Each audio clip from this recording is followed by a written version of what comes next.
Hi guys! Hello! Para ito sa lahat ng Virgo. Virgo, alamin natin kung anong messages, vibration, gabay energy para sa lahat. Ito ay general reading. Tingnan natin Virgo kung ano yung weekly tarot reading mo or kung ano yung message na para sa'yo.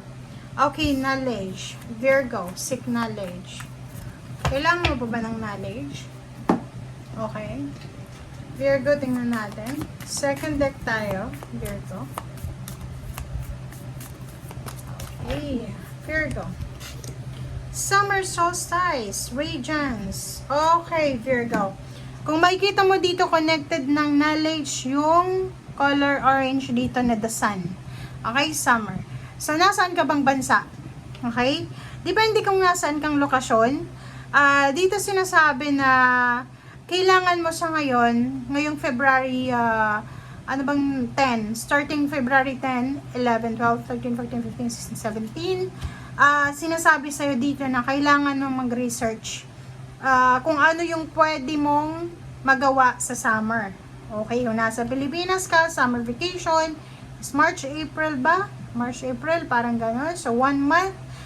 Sinasabi sa'yo dito ng barahan na pag-isipan mong mabuti. Like, gusto mo ng summer job, or gusto mo ng mag-travel this summer. So, nakikita ko sa'yo dito na kinakailangan mong hanapin yung information. Mag-research ka kasi yun yung maganda. Diba? Hindi yung, like example, nagplano kang mag-travel sa isang lugar, hindi mo naman alam, may hirapan ka pa ganun. So, ngayon pa lang, kung may plano ka sa summer, kung may plano kang gawin, sa mainit na panahon, pag-aralan mo na habang maaga pa. Okay, thank you, Virgo.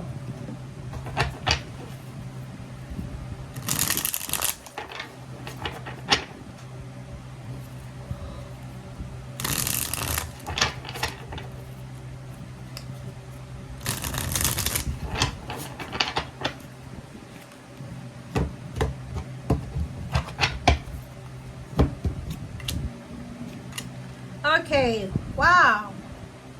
Okay, Virgo.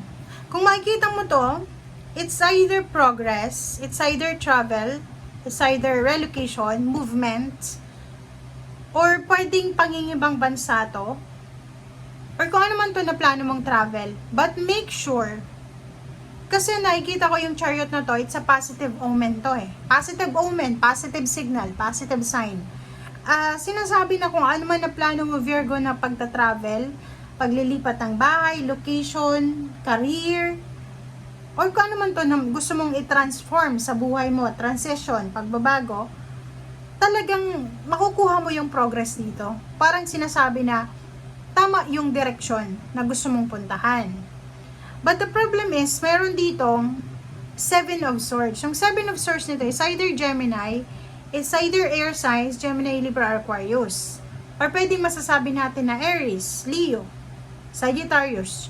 Kung sino man siya sa buhay mo, pwedeng siya yung nagiging sagabal sa mga purpose mo or sa plano mo sa buhay. Karelasyon, magulang, kapatid, or kung sino man, friends, na parang sila yung humahad lang sa mga plano mo na pagta-travel or paglilipat or pagbabago. Or pwedeng nasa travel ka ngayon, or pwedeng nasa paglalakbay ka. Mag-iingat ka dahil pwede kang manakawan. Pwedeng mong ma-misplace yung mga personal things mo like bags, wallet, cellphone, charger, passport kung international. So mag-iingat ka dito, Virgo. Okay. So dito naman sa Death card and then Knight of Pentacles, sinasabi sa'yo dito ng Death card and Nine of Pentacles na if you're waiting for money, if you're waiting for a chance, if you're waiting for an opportunity na pwedeng pagkakitaan, sinasabi sa'yo ng barahan na tapos na yung paghihintay mo. It's either nag-loan ka ng money sa bangko, sa lending company, sinasabi na siguro you're waiting for how many days? 11 days, 11 weeks. But this week, sinasabi na pwedeng i-release na yung cheque, yung money, or kung ano man to na hinihintay mo. Or parang sinasabi sa'yo dito na Virgo, ready, set, go ka na.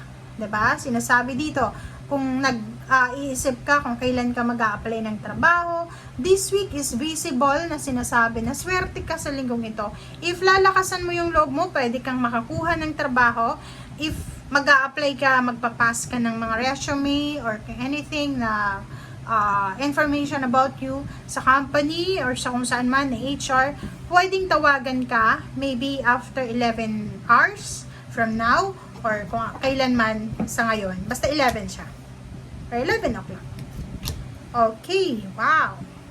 So, nakikita ko sa'yo dito na kung yung iba sa inyo dyan, dahil nga sa maraming mga tao sa paligid nyo na kumukontra sa plano nyo, is either pagpuplano sa pangingibang bansa, or plano nyo sa pagpapatayo ng bahay, pagbili ng sasakyan, pagbe-business, pagta-travel, lahat ng plano nyo, nakikita ko sure dito na mapagtatagumpayan nyo yan.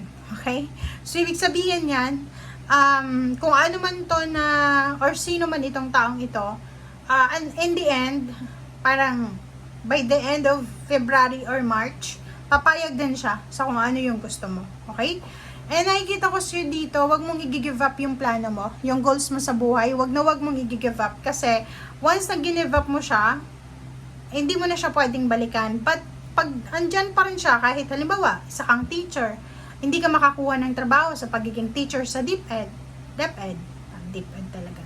DepEd. And, sigurado, hanapin mo lang yung trabaho na available sa'yo sa ngayon habang hinihintay mo talaga yung tawag na yan sa'yo. Parang ganun lang yun. Diba? Okay? Okay, so sa ping-emotion, relationship, nakikita ko na this week, sobrang strong, sobrang solid yung foundation mo sa relationship. Nakikita ko sa'yo dito na mas magiging sobrang bonded kayo na pamilya. If bilang babae na Virgo, nakikita ko sa'yo dito na manageable yung emotion mo. Physical, emotional, maganda yung emotion mo sa linggong ito. Okay. So, sa ping relationship naman, nakikita ko sa'yo dito na kailangan mo ng focus sa relationship and at the same time sa trabaho. So, balance. So, ibig sabihin yan, yung mga Virgo na sobrang busy sa kanilang trabaho, wala nang oras sa kanilang relationship. This week, pag-isipan mong mabuti kasi baka may napapabayaan ka ng relasyon, anak, magulang, kaibigan, or yung sarili mo mismo, napapabayaan mo na dahil sa busy ka sa tinatrabaho mo. Or sa relationship din, masyado na kayo nag-aaway ng karelasyon mo, masyado ng negative yung environment, na wala ka ng oras para sa pagtatrabaho, nagtatrabaho ka late, or pwedeng yung trabaho mo napapabayaan mo kasi antok ka, kasi busy ka sa pakikipag-away sa gabi sa asawa mo, boyfriend, girlfriend. So, dito sinasabi na this week, kailangan mong balansehin ang lahat sa buhay mo, emosyon or financial. Okay? So, thank you guys for watching. At ay para sa lahat. And nasa ilalim mo is 5 of Cups. Para daw hindi ka magsisi sa bandang huli, make sure na balanse yung buhay natin. Bye!